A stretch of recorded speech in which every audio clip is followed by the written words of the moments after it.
SLKയുടെ രണ്ടാം season Kannur warriors ആദ്യമായിട്ട് ഇവിടെ കണ്ണൂർ തന്നെ കളിക്കുകയാണ്. ഭയങ്കരമായ ഒരു ആവേശം ഇവിടെ ഉണ്ടായിട്ടുണ്ട്.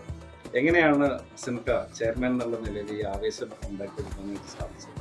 കണ്ണൂർ ഇന്ത്യയിൽ കൽക്കത്ത കഴിഞ്ഞാൽ ഏറ്റവും കൂടുതൽ ലീഗ് കളിച്ച ഒരു പട്ടണം. കണ്ണൂരിൽ നിന്ന് ഒട്ടനവധി പ്രഗത്ഭരായ കളിക്കാരും കോച്ചുകളും ഇപ്പോൾ തന്നെ പുതിയ വുമൻ അസിസ്റ്റന്റ് കോച്ച് പോലും പ്രിയ കണ്ണൂരിൻ്റെ സംഭാവനയുണ്ട്. കണ്ണൂർക്കാർക്ക് ഫുട്ബോള് ഒരു വിനോദമല്ല, ഒരു ജീവിതമാണ്. ഒരു സ്വകാര്യ അഹങ്കാരം പോലെ കൊണ്ടു നടക്കുന്നു. അത് എനിക്ക് നന്നായി അറിയാം. ഞാൻ ഗൾഫിൽ പോയിട്ട് 50 കൊല്ലം മുമ്പാണ്. 50 കൊല്ലത്തിന് മുമ്പ് കണ്ണൂരിൻ്റെ ഓരോ ഗ്രാമങ്ങളിൽ ചെറുതും വലുതായ ഒട്ടനവധി മൈതാനങ്ങളുണ്ടായി.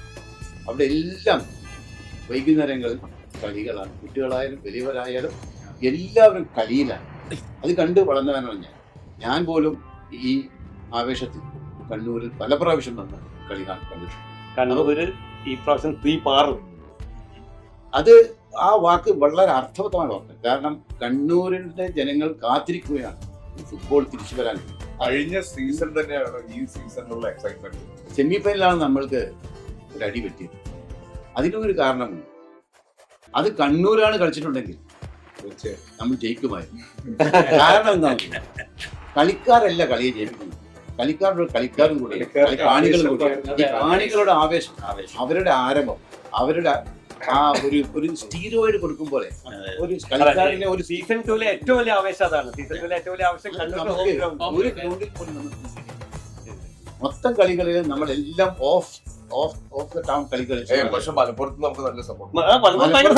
മലപ്പുറത്ത് ഹോം ഗ്രൗണ്ടിൽ മലപ്പുറം ടീമിനെ നമ്മൾ ഫേസ് ചെയ്യുമ്പോൾ നമുക്കുണ്ടാകുന്ന ഏറ്റവും വലിയ ചലഞ്ചും അവിടുത്തെ ഗ്രൗണ്ട് സപ്പോർട്ട്. അതിനു വേണ്ടി ഇവിടുത്തെ ആളുകൾ കളി കാണാൻ പോകുന്നത് എന്നുള്ളതാണ് കണ്ണൂർ വാരിയേഴ്സും കണ്ണൂരും തമ്മിലുള്ള. അതെ അതെ, ഈ പ്രാവശ്യം അത് വേണ്ട. ഇവിടെ തന്നെ പറയും കണ്ണൂരിന്റെ പുതിയാപ്പിളൊക്കെ പറയണായിരുന്നു. എന്റെ എക്സൈറ്റ്മെന്റ് കഴിഞ്ഞ സീസൺ ഉണ്ടായിരുന്നു. അപ്പൊ ഫസ്റ്റ് സീസണിൽ നമുക്ക് ഒരുപാട് ക്ലാരിറ്റി പ്രശ്നങ്ങൾ ഉണ്ടായിരുന്നു. മാച്ച് കാണാനെ പറ്റിയിട്ടും ടിക്കറ്റ്സിനെ പറ്റിയിട്ടും സ്റ്റേഡിയത്തിന്റെ ഫൈനലായിട്ടുള്ള ചേഞ്ചസും ഒക്കെ. പക്ഷെ ഈ പ്രാവശ്യം നമുക്ക് ഫുൾ പവറിലാണ് വന്നിരിക്കുന്നത്. അപ്പൊ അത് തന്നെയാണ് ഏറ്റവും വലിയ എക്സൈറ്റ്മെന്റ്. കണ്ണൂരിന് വേണ്ടി പോരാടുക എന്നുള്ളതാണ് ഈ പ്രാവശ്യം. അതെ, ഇത് ഫസ്റ്റ് സീസണില് നമ്മൾ പ്രതീക്ഷിച്ചതിനേക്കാളും നന്നായിരുന്നു ഞാൻ പറയും. അതിന് താങ്ക്സ് ടു SLK ടീം, ഫിറോസിനും ക്രെഡിറ്റ് എന്തായാലും നമുക്കറിയാം അതിന്റെ ബുദ്ധിമുട്ട്. ഫസ്റ്റ് സീസണിനേക്കാൾ സെക്കൻഡ് സീസണിലേക്ക് വരുമ്പോൾ ഏറ്റവും വലിയ ഇമ്പോർട്ടൻസ് എന്ന് പറഞ്ഞാൽ കണ്ണൂരിന് മാത്രമല്ല ഹോം ഗ്രൗണ്ട്, എല്ലാ ടീമിനും ഹോം ഗ്രൗണ്ട്. ഇപ്പോൾ നമ്മൾ സംസാരിച്ചുകൊണ്ടിരിക്കുന്നത് നവാസ് മീരാൻ എന്ന് പറയുന്നത് SLKന്റെ ആളായിട്ട് മാത്രമല്ല, KFAയുടെ പ്രസിഡന്റാണ്. KFAയുടെ പ്രസിഡന്റ് എന്ന നിലയിൽ ഫുട്ബോളിന് എന്താണ് നിങ്ങൾക്ക് സംഭാവന ചെയ്യാനുള്ളത്, എന്താ ചെയ്യാൻ പറ്റുക? അതാണ് ഞാൻ KMുമായിട്ട് സംസാരിച്ചുകൊണ്ടിരുന്നത്. നമുക്ക് 6 വയസ്സ് മുതലുള്ള കുട്ടികളെ നമ്മൾക്ക് ഇവിടെ കുറേയധികം അക്കാഡമികളുണ്ട്. ഈ അക്കാഡമികളിലുള്ള 6 വയസ്സ് മുതലുള്ള കുട്ടികളെ നമുക്ക് സ്കൗട്ട് ചെയ്ത് അവരെ അല്ലെങ്കിൽ ഈ പറയുന്ന അക്കാഡമികൾക്കെല്ലാം മോഡ്യൂൾസ് കൊടുക്കുക, ട്രെയിനിങ് കിറ്റുകൾ കൊടുക്കുക, ചെറിയ ചെറിയ കാര്യങ്ങൾ നിങ്ങൾ ചെയ്തിട്ടുണ്ടെങ്കിൽ ഇതിൽ നിന്ന് നമുക്ക് കുട്ടികളെ സെലക്ട് ചെയ്ത് ഈ കുട്ടികളായിരിക്കും ഭാവിയിൽ നമ്മളിലൂടെ ഇന്ത്യക്കും വേണ്ടിയിട്ട് കളിക്കാനായിട്ട്. ഞാനൊരു ഇറ്റലിയിൽ ഒരു സ്ഥലത്ത് പോയപ്പോൾ കണ്ടത് ഒരു 10-16 ട്രെയിനിങ് ഗ്രൗണ്ട്സ് ഒരുമിച്ചാണ് അട്ടിയിട്ടത്. അത് അത്രയും അതിനെ പ്രോത്സാഹിപ്പിക്കുന്നത്. കാരണം ആർക്കും വന്ന് കളിക്കാൻ വേണ്ടി മാത്രം ഒരു സെറ്റ് ഓഫ് ട്രെയിനിങ് ഗ്രൗണ്ട്സ് ഉണ്ടാക്കി. കാരണം യൂറോപ്പിൽ എല്ലായിടത്തും ഉണ്ട്. അപ്പൊ നമുക്ക് ഒരു ട്രെയിനിങ് പോലും ഇല്ലാത്ത പല സ്ഥലങ്ങളിലുണ്ട്.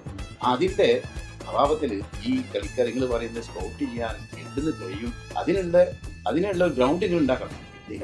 KFAക്ക് കഴിയും. ഓൾ ഇന്ത്യ ഫുട്ബോൾ അസോസിയേഷൻ ഉണ്ട്, അതിന്റെ വൈസ് പ്രസിഡന്റ് നിങ്ങളെ വളരെ വലിയ ഫ്രണ്ടാണ്. അദ്ദേഹവുമായി സംസാരിച്ചിട്ട് സംസാരിച്ചിട്ട് എന്തെങ്കിലും കേരളത്തിലേക്ക് ഇങ്ങനെ ഒരു കുറെ ചെറിയ ഗ്രൗണ്ട് ട്രെയിനിങ് ഗ്രൗണ്ട്, സ്റ്റേഡിയം വേണ്ട, ഏറ്റവും ചുരുങ്ങിയത് 8 സ്റ്റേഡിയംസ് എങ്കിലും ഫുട്ബോൾ സ്റ്റേഡിയം. നമ്മുടെ ഈ ഫുട്ബോൾ സ്റ്റേഡിയത്തിന്റെ പ്രത്യേകത ഇത് റെക്ടാങ്കുലർ സ്റ്റേഡിയം ആയിരിക്കും. ഈ റൗണ്ട് സ്റ്റേഡിയത്തിൽ ഇരിക്കുമ്പോൾ ദൂരം പോകും. ഒരു 8 ഫുട്ബോൾ സ്റ്റേഡിയംസ് എങ്കിലും നമുക്ക് ഇവിടെ ഉണ്ടാക്കിയെടുക്കാൻ. അതാണ് നമ്മളുടെ എഫേർട്ട്. അതിന് വേണ്ടിയിട്ടാണ് നമ്മൾ പണിയെടുക്കുന്നത്. അതാണ് വേണ്ടത്. യെസ്, കണ്ണൂർ വാരിയേഴ്സിന്റെ വക SLT ക്ക് എല്ലാവരും എന്തായാലും തീ പാറും എന്നുള്ള അതെ, ഉറപ്പാണ്. ഈ പാറ- ഈ പാറ- വരിക ചെയ്യുക വാഴുക.